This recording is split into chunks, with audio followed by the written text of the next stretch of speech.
Here's a specific type of person who can destroy your life while making you thank them for it. They'll drain your bank account while you apologize for not having more. They'll shatter your confidence while you beg for their approval. They'll isolate you from everyone who cares about you while convincing you they're the only one who truly loves you.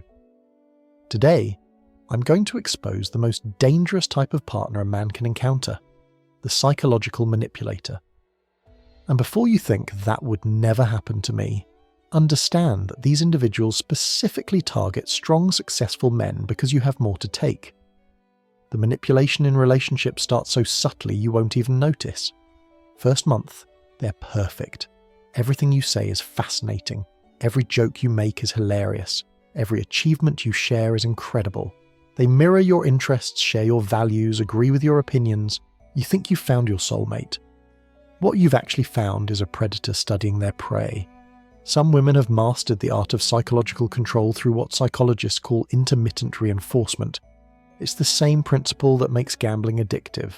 Sometimes you win, sometimes you lose, but you never know which it'll be, so you keep playing. One day they're loving and affectionate. Next day they're cold and distant.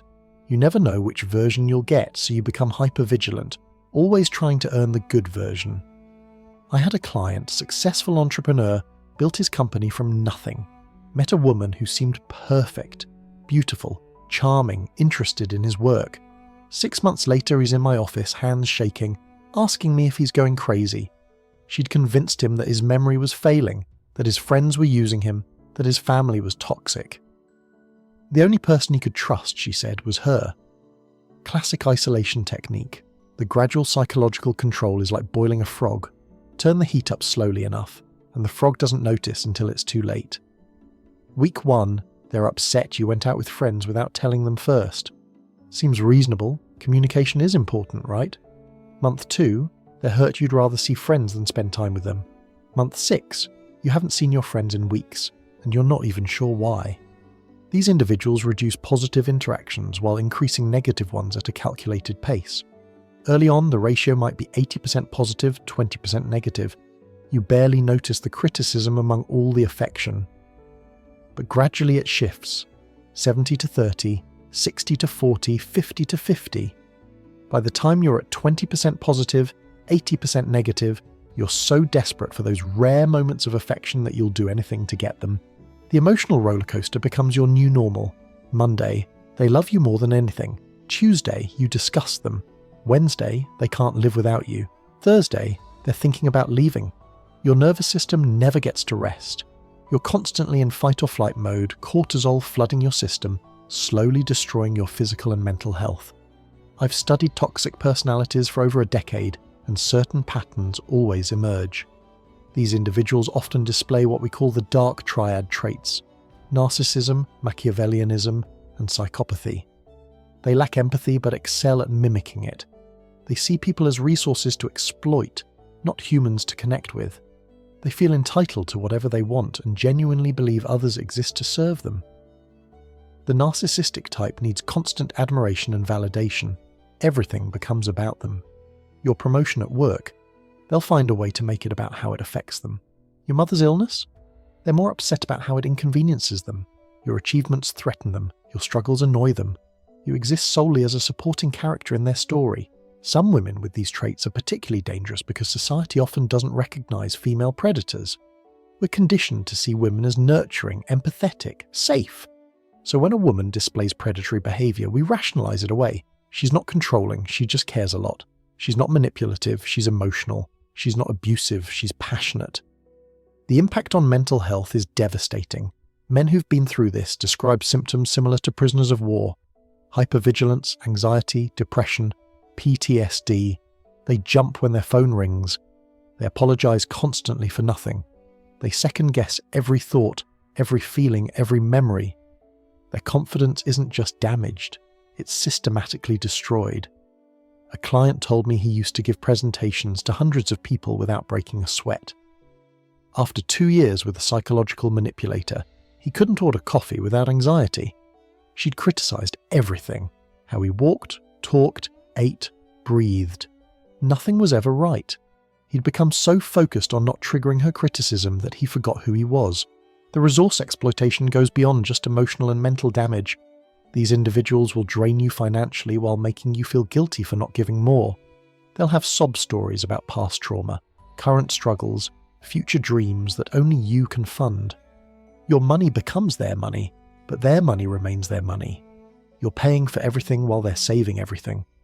I knew a man who paid off his girlfriend's student loans, bought her a car, covered her rent for 3 years. When he lost his job and needed help, she called him a failure and left within a month. But here's the kicker. She'd been saving the entire time, had over $50,000 in the bank while he was going into debt to support her. That's not partnership. That's parasitism. The signs of manipulation are there from the beginning if you know what to look for. Love bombing, excessive affection and attention early on, rushing intimacy, wanting to move in together, get married, have kids immediately. Victim mentality. Everyone in their past wronged them. Boundary testing. Small violations to see what you'll tolerate. The initial charm is always extraordinary. They're not just interested in you, they're fascinated. They don't just like you, they're obsessed. They don't just want you, they need you. It feels amazing because it's designed to. They're creating a drug-like dependency. Once you're hooked on their validation, they control the supply. Here's what most men don't understand. You cannot change or fix a manipulative person. They don't have a problem that needs solving. Manipulation is their solution. It's how they get their needs met. It's how they navigate the world. Trying to fix them is like trying to convince a shark to become vegetarian. It's not just difficult, it's contrary to their nature. Some women will weaponize therapy language to further their manipulation. They'll accuse you of gaslighting when you question their behavior. They'll claim you're triggered when you set boundaries. They'll say you're emotionally unavailable when you won't submit to their control. They turn psychological concepts into weapons while claiming to be the victim. The necessity of boundaries cannot be overstated. The moment someone shows these traits, you need to leave. Not after you help them through this crisis. Not after you see if they'll change. Not after one more chance. Immediately. Because every day you stay, the harder it becomes to leave. They're designed to create dependency. A manipulator will test your boundaries constantly. You say you need space, they'll show up unexpectedly. You say you can't afford something, they'll create a crisis requiring money. You say you need sleep, they'll keep you up with drama. Each violation that goes unchallenged teaches them your boundaries mean nothing. The recognition of true personality usually happens after significant investment, emotional, financial, temporal. By the time you see who they really are, you've already lost so much that walking away feels impossible. This is called the sunk cost fallacy. You've invested so much that you keep investing, hoping to salvage something, but you're just losing more. The final reveal of their real behavior is often shocking. The mask doesn't slip, it falls off completely. The person who claimed to love you more than life itself suddenly treats you with complete contempt. The switch is so dramatic that victims often think the person must be mentally ill or going through something temporary, but this is who they are. The kind person was the act. Some partners will use a technique called cognitive empathy. They intellectually understand emotions without feeling them. They know exactly what to say to seem caring, exactly when to cry to seem vulnerable, exactly how to apologize to seem remorseful. But it's all calculated. They're performing emotions they don't actually feel. The difference from normal conflict is crucial to understand. Every relationship has disagreements. People get angry, say things they regret, make mistakes. But normal conflict has resolution, genuine apologies, behavior change. Manipulation has patterns, cycles, escalation. Normal partners want to solve problems, manipulators want to win. In healthy relationships, conflicts decrease over time as you learn each other's needs and boundaries. With manipulators, conflicts increase. They need drama to maintain control. Peace threatens them because in peace, you might think clearly. You might realize you're unhappy. You might leave. So they create chaos to keep you off balance. The self-preservation strategies men need are simple, but difficult to implement. First, trust your gut. If something feels wrong, it probably is. Your instincts evolved over millions of years to detect threats. Don't let politeness override survival. Second, maintain outside connections. Anyone who tries to isolate you is dangerous, no exceptions. Watch how they treat people they don't need anything from. Waiters, cashiers, their own family. That's who they really are. The way they treat you initially is the performance. The way they treat powerless people is their true character. If they're cruel to those who can't benefit them, they'll be cruel to you once they've extracted your value. Some women use their physical appearance as camouflage. We don't expect beautiful people to be predators. We associate physical beauty with moral goodness. But some of the most dangerous individuals are extraordinarily attractive. They've learned their looks are a weapon that disarms victims and makes others dismiss warnings about them. The trauma bonding that occurs in these relationships is like Stockholm Syndrome. The victim becomes attached to their abuser because the abuser is also the source of relief from abuse. They create the problem and sell you the solution. They hurt you, then comfort you. They destabilize you, then become your stability.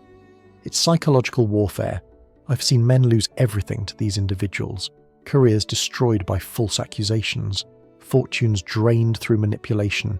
Children turned against them through parental alienation. Reputations ruined through smear campaigns. And the predator walks away looking like the victim while the real victim looks crazy for saying what happened. The recovery from this type of relationship takes years. It's not just healing from heartbreak, it's recovering from psychological torture. Many men need therapy to rebuild their sense of reality. They need to relearn to trust their own perceptions, their own memories, their own feelings.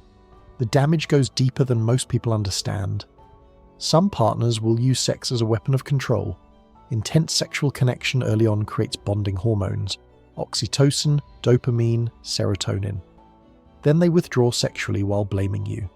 You're not attractive enough, attentive enough, successful enough. But occasionally they'll reignite the sexual connection just enough to keep you hooked and hoping. The financial manipulation is often catastrophic. They'll encourage you to make risky financial decisions that benefit them. Quit your job to start that business that they'll help run. Take out loans for investments that they'll manage. Buy property together in their name for tax reasons. By the time you realize what's happening, you're financially destroyed. A client's girlfriend convinced him to put his house in her name to protect it from his business creditors. She was thinking ahead, planning for their future together. 6 months later, she evicted him from his own house. Legally, he had no recourse. She'd played the long game and he'd lost everything his father left him. The character assassination that happens during and after these relationships is systematic. They'll tell everyone you're abusive while they're the ones abusing. They'll claim you're crazy while they're driving you crazy. They'll say you abandoned them while they pushed you away. The narrative is established before you even know there's a story being told. Some women have learned that crying is a weapon that instantly makes them the victim. Doesn't matter what they did. If they cry, you become the bad guy. They can scream at you for an hour, but if you raise your voice once and they cry, suddenly you're the abuser. It's emotional manipulation at its most basic but effective level. The isolation tactics are sophisticated. They don't directly tell you not to see people. They just make it so unpleasant that you choose not to. Every time you see friends, there's a fight. Every family visit ends in drama. Eventually, you stop making plans because the aftermath isn't worth it. You isolate yourself to keep peace. The gaslighting, making you question your reality, is perhaps the most damaging aspect. They'll deny things you clearly remember. They'll claim you said things you never said. They'll rewrite history constantly. I never said that. You're remembering wrong. You're too sensitive. Until you don't trust your own mind. Some partners will use your children as weapons. They'll threaten to take them away. They'll poison them against you. They'll use them as leverage for control. The most evil ones will hurt the children to hurt you, knowing that's the deepest wound they can inflict. Men stay in abusive relationships for decades to protect their kids. The calculated nature of their behavior becomes clear in hindsight. Every crisis was manufactured. Every drama was scripted. Every emotional breakdown was performed. They knew exactly what they were doing while convincing you they were out of control. It's terrifying to realize someone you loved was playing chess while you thought you were sharing genuine moments. I counseled a man who discovered his ex-wife had a notebook documenting her manipulation strategies. Written plans for how to get him to propose, how to gain control of finances, how to establish grounds for divorce. 3 years of his life meticulously planned by someone he thought loved him. She'd even researched divorce lawyers before they got married. The public versus private persona difference is extreme.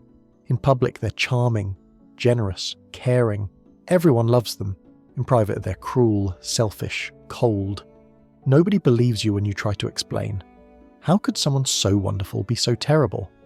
You must be exaggerating, misunderstanding, or lying. Some women will use social media to enhance their manipulation. They'll post about what an amazing boyfriend you are while treating you terribly in private. They'll create a false narrative that makes leaving them look like you're the villain. They'll use public perception as another chain to keep you trapped.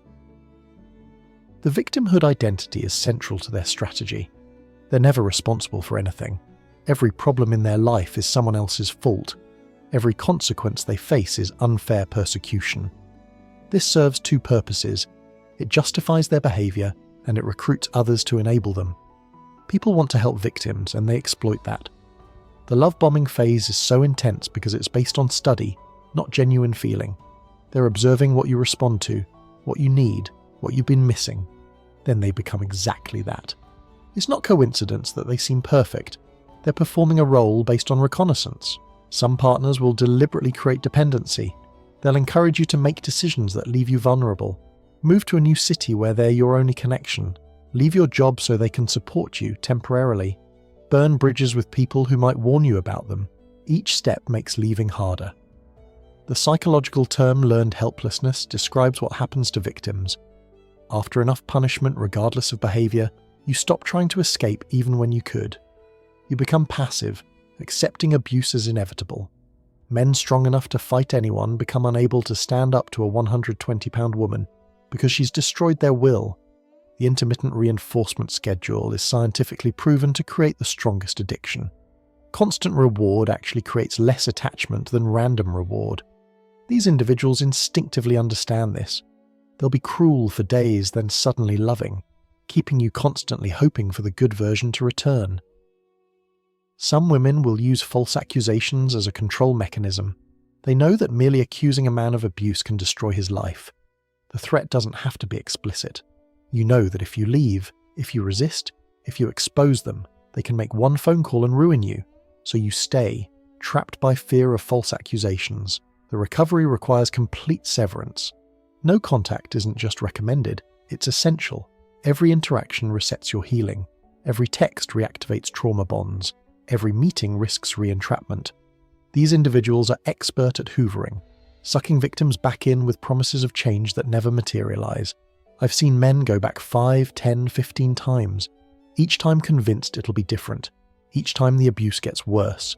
The manipulator learns from each escape attempt, closing loopholes, tightening control. The only solution is complete permanent separation. Block everything, move if necessary, disappear completely. The friends and family who try to help often make things worse. They don't understand psychological manipulation.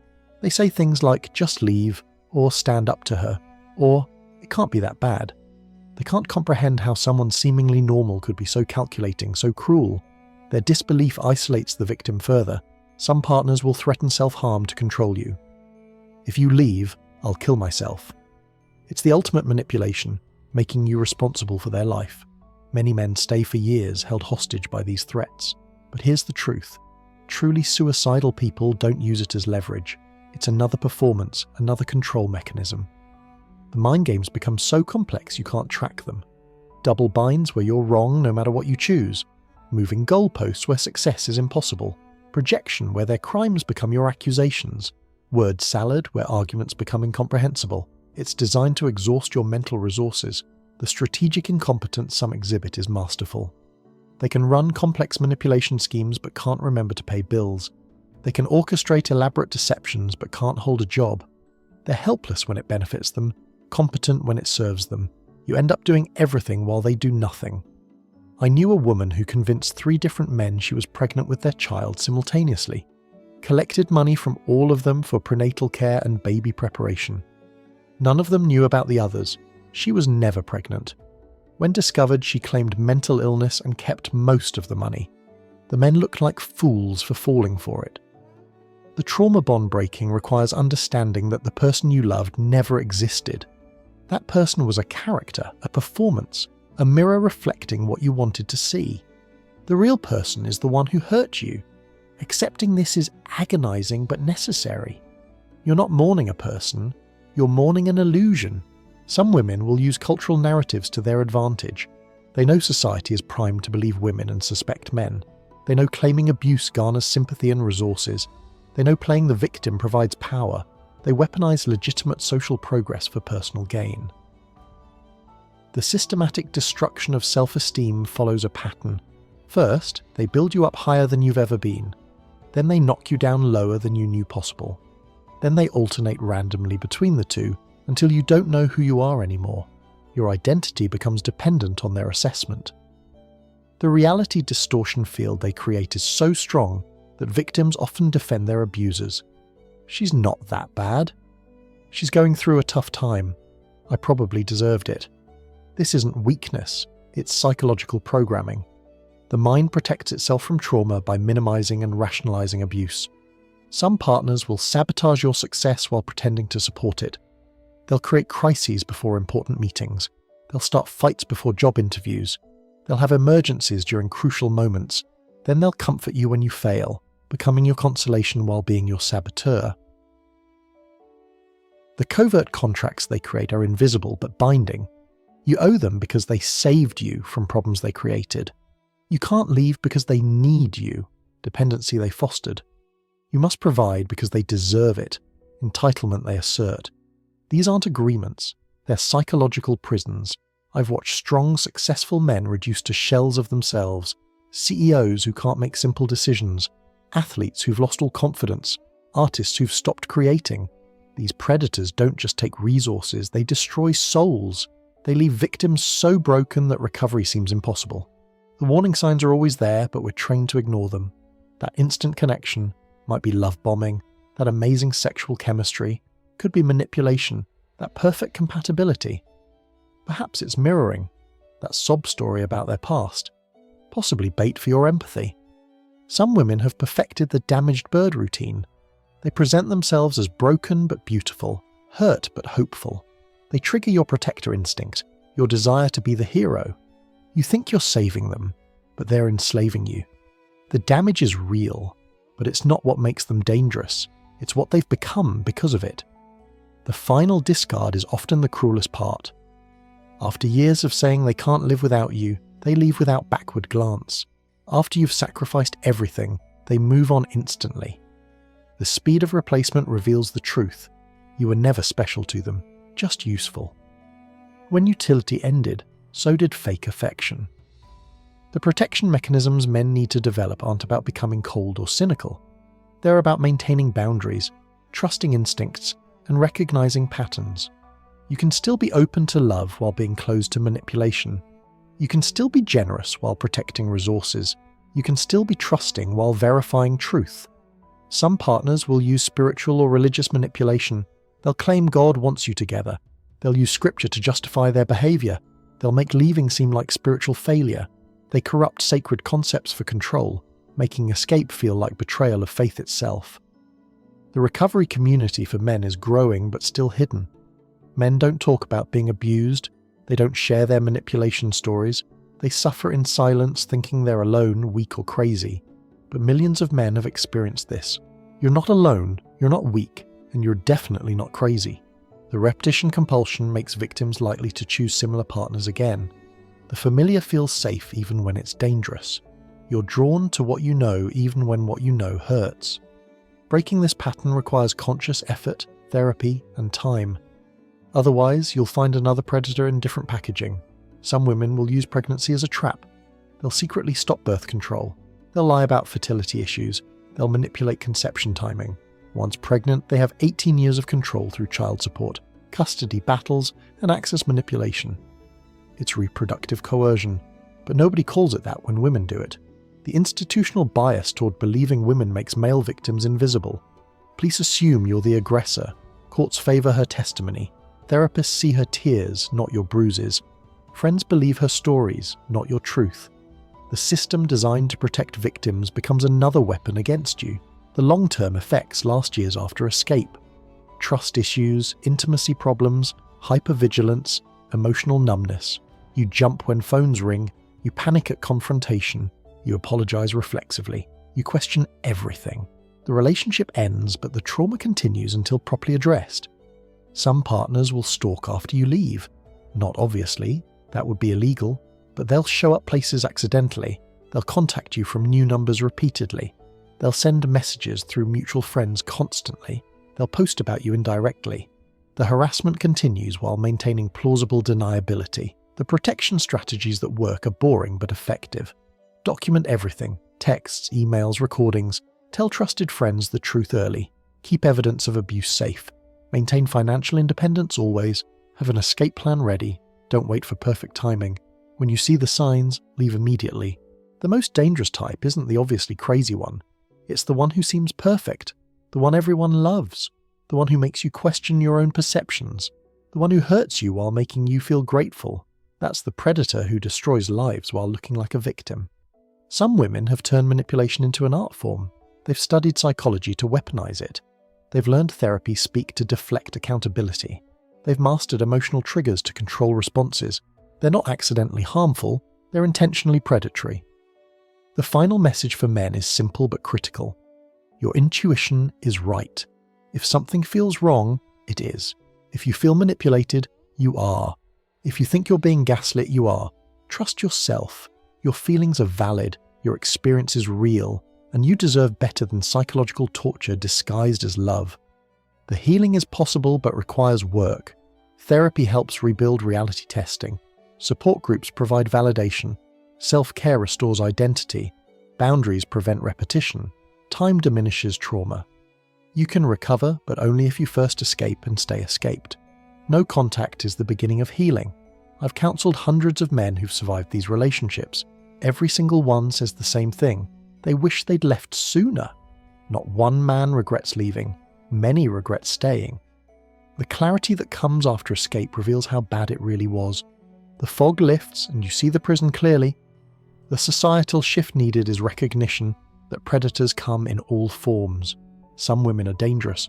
Some relationships are psychologically violent. Some men are victims. Acknowledging this doesn't diminish female victims. It recognizes all victims. Predators should be exposed regardless of gender. Your peace matters more than any relationship. Your sanity matters more than their feelings. Your safety matters more than their needs. If someone is systematically destroying your mental health, leaving isn't selfish, it's survival. You cannot save someone by letting them destroy you. I want to hear from men who've survived this. Share your story in the comments, not for sympathy, but for solidarity. Other men need to know they're not alone. They need to see survival is possible. They need to understand these patterns exist. Your story might save someone else from years of psychological torture. Break the silence, expose the patterns, protect your brothers. Because recognizing these predators early is the only defense against them.